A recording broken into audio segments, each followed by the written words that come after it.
Believe it or not, most of those tragedies we hear about involve people who had confined space entry training. How is that possible?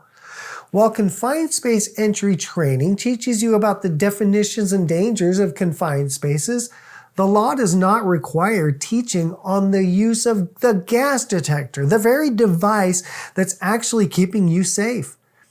Let me ask you a question. Would you give the car keys to someone who's only had classroom driver's education, but no behind the wheel training? Of course not. But that's what's happening in the industry today, every day around the world.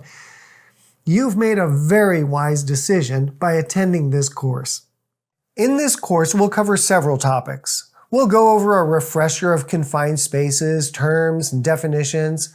We'll talk about the most common gases and what they do, how they behave, what they're actually doing to your body.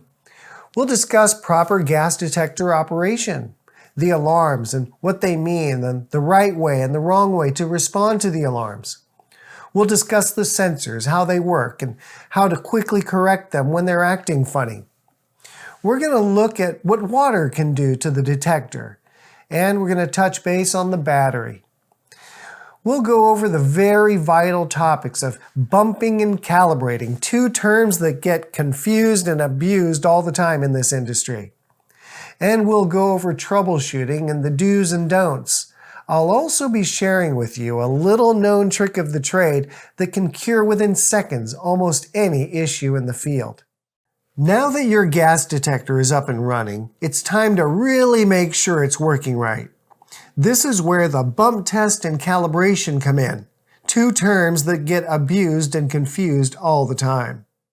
A bump test is what actually proves that the detector is doing its job. If I'm going to put my life in this little device's hands, I want to make sure of two things. I want to be sure the sensors are smelling the gases, and I mean all four sensors, and that the monitor is going to go into alarm when it does. With that proof, I can feel confidence in this vital piece of equipment.